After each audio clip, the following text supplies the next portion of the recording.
every master thinks like a beginner, and every professional still behaves like an amateur. Be so good at what you do that we can't take our eyes off of you. Be so good at what you do that your department, your ministry, your government, your nation will not function without you. How many people do you know that are so good at what they do, the organization or the team cannot function without them? Very few people these days see their job as a study. Very few people read. Very few people are attentive to the details. According to the latest research, on an average day, we're spending 2.1 hours a day in distraction. We are being interrupted by technology every 11 minutes. And it takes 20 minutes to focus your mind back on the work that you were doing before you were distracted. Edison was one of the greatest geniuses of humanity. You know, one of Edison's key protocols? His Menlo Park. Edison's Menlo Park. He had this place where he and his small band of workers would go to, and they would get away from the world, and there was no distractions, no interruptions. The victim is all about can't. The leader is all about can. Most people,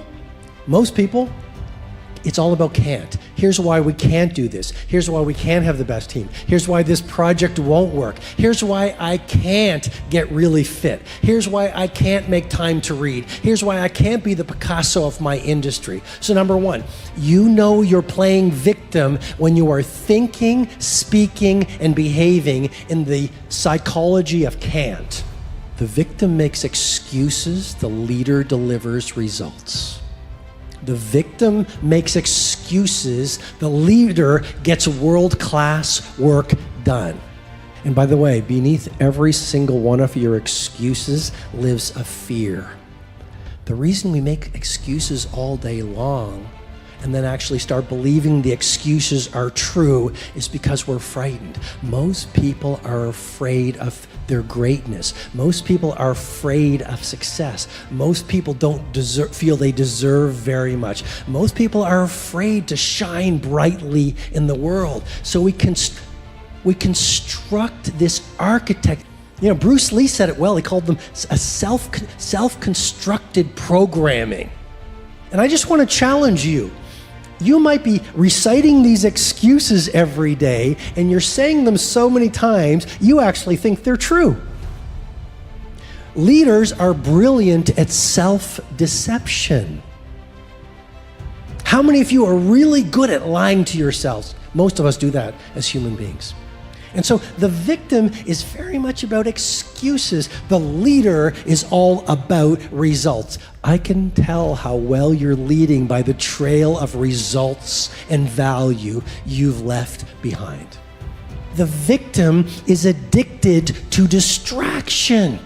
The leader is monomaniacally focused on a few things. What an opportunity. Most people are addicted to distraction. They're addicted to video games. They're addicted to their phone. They're addicted to gossip. They're addicted to moving and being busy. But let us not confuse being busy with being productive. The leader has built their professional life and personal life around just a few things so they do not dilute the bandwidth of their focus, their energy, and their potential.